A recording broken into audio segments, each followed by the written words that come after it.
আমরা কিছু এগিয়ে দিয়েছিলাম, আজকে এটাকে আমরা আরো ইন্টেন্সিফাই করেছি এবং এটাকে আমরা খুব ক্লিয়ারলি আজকে আলোচনা করেছি এবং ওনারাও আমাদের সাথে একমত হয়েছে যে একজন ব্যক্তি দুইবারের বেশি প্রধানমন্ত্রী থাকতে পারবেন,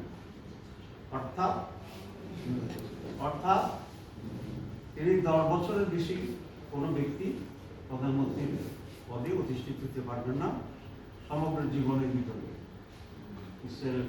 উনি যদি আরো বেঁচে থাকেন, অনেক সময় থাকেন, আল্লাহ হায়াত দেন, দোয়া করি কাল্পনিকভাবে যিনি এরকম হবে না, কিন্তু দুইবারের বেশি আর প্রধানমন্ত্রী থাকতে পারবেন না। তাতে করে একটা ব্যালেন্স হবে যে এমন কিছু কাজ উনি করবেন না হয়তো যে কাজের জন্য উনি নিয়োজিত হবে এবং মানুষের কাছে প্রস্তাব হবে।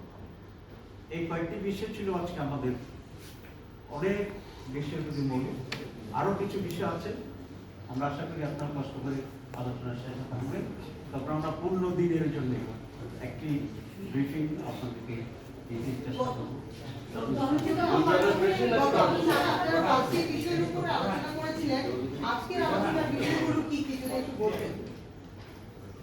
দুর্নীতি দমন কমিশনের যে আপনারা বলছেন ওয়াচডগ বা নামটা যেটা ওয়াচডগের ভূমিকা পালন করবে, কিন্তু নাম হবে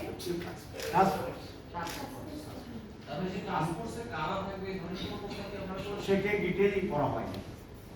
এটা তো যেটা অ্যাডমিনিস্ট্রেটিভ ইস্যু, এটা তো অনেক ওয়ার্ক করে সেটাকে আমরা নির্বাচনের বিষয়ে আরেক আলোচনা করছি, যেটা খুবই সেটা আপনি জানেন যে গত 15 বছর বা তার আগেও নির্বাচন কমিশনের দায়িত্ব যেটা ছিল সুষ্ঠু নির্বাচন তারা করেনি বা করতে পারে।